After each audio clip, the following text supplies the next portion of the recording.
Hi friends, welcome to Krithika designs. இந்த வீடியோவில் நம்ம பீட்ஸ் எப்படி ஸ்டிச் பண்ணுறது அப்படின்னு தான் பார்க்க போகிறோம். இது வரைக்கும் பார்த்திங்கன்னா நம்ம சில்க் த்ரெட் யூஸ் பண்ணி ஸ்டிச்சஸ் பார்த்தோம் இல்லையா. இப்போ நம்ம பீட்ஸ் எப்படி ஸ்டிச் பண்ணுறது அப்படின்னு பார்ப்போம். அதுக்காக அயன் நீடில் எடுத்திருக்கேன். அப்போ தான் பீட்ஸ் நிறைய லோட் பண்ண முடியும். அதுக்கப்புறம் த்ரெட்டு பார்த்திங்கன்னா நார்மல் ஸ்விங் த்ரெட் இருக்குது இல்லையா, அந்த த்ரெட்டு வந்து எடுத்திருக்கேன். சில்க் த்ரெட்டு வேண்டியதில்லை. பீட்ஸை வந்து நம்ம ஸ்டிச் பண்ணும்போது நார்மல் த்ரெட்டே போதும். இப்போது த்ரெட் எடுத்துகிட்டு நார்மலாக செயின் ஸ்டிச் போடுவோம் இல்லையா, அதே மாதிரியே தான். ஆனால் பார்த்திங்கன்னா செயின் ஸ்டிச்சுக்குள்ளே நம்ம பீட்ஸ் வந்து இன்க்ளூட் பண்ணுவோம். நீங்கள் வந்து இப்படி நீடில் ஃபுல்லும் வந்து பீட்ஸ் எடுக்க வேண்டாம்.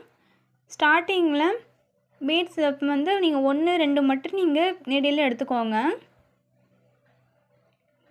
இல்லை அப்படின்னா நீங்கள் இவ்வளோ ஃபுல்லு லோட் பண்ணிங்கன்னா இப்போ பார்த்தீங்கன்னா பீட்ஸ் ஃபுல்லும் கீழே போயிடும். உங்களுக்கு வந்து ஃபிங்கர்ஸில் உங்களுக்கு க்ரிப்பு கிடைக்காது. கொஞ்சமாக ஒரு 5-6 பீட்ஸ் மட்டும் வச்சுட்டு நீங்கள் ஃபஸ்ட்டு ட்ரை பண்ணி பாருங்கள். அதுக்கப்புறம் நீங்கள் பீட்ஸ் நிறைய லோட் பண்ணிக்கலாம். இப்போ த்ரெட்டுக்குள்ளே பார்த்தீங்கன்னா நார்மலாக செயின் ஸ்டிச் போட அப்படியே பஞ்ச் பண்ணோம் இல்லையா, பீட்ஸ் வந்து நீங்கள் இன்க்ளூட் பண்ணிவிட்டு அதுக்கப்புறம் செயின் ஸ்டிச்சுக்காக நம்ம பஞ்ச் பண்ணுவோம். அவ்வளோதான்.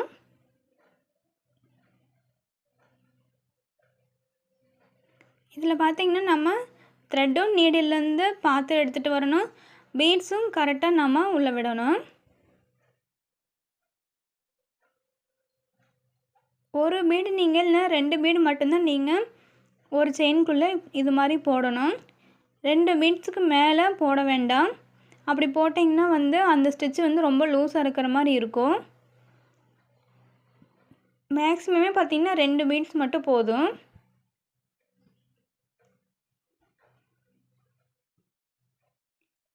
ஸ்டார்டிங்கில் கொஞ்சம் கஷ்டமாக இருக்கிற மாதிரி தான் இருக்கும். ப்ராக்டிஸ் பண்ணிட்டிங்கன்னா ரொம்ப ஈஸியாக வந்துடும். செயின்குள்ளே நம்ம பீட்ஸு போடுறோம், அவ்வளோதான். ஒரு பீட்ஸாக வச்சு நீங்கள் ட்ரை பண்ணி பாருங்கள். இதே மாதிரியே தான் மற்ற எல்லா பீட்ஸுமே, ரவுண்ட் பீட்ஸ், ரைஸ் பீட், வீட் பீடு, கட் பீடு எல்லாமே இதே மாதிரியே தான்.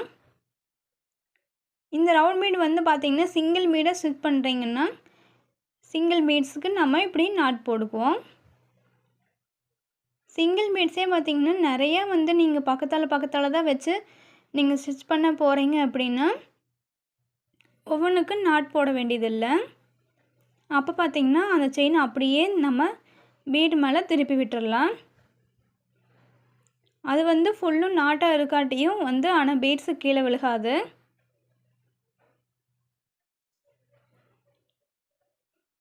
இது மாதிரியும் நீங்கள் ட்ரை பண்ணி பாருங்கள். இதே மாதிரி நீங்கள் எல்லா பீட்ஸையுமே உங்கள்கிட்ட இருக்கிற எல்லா டைப் பீட்ஸையுமே வந்து இதே மாதிரி ஸ்டிச் பண்ணி பாருங்கள். ஸ்டார்டிங்கில் கஷ்டமாக தான் இருக்கும், அதுக்கப்புறம் பழகிரும். இனிமேல் நம்ம இது மாதிரி நிறைய நெக்லைனில் நம்ம ஸ்டிச் பண்ணி பார்ப்போம்.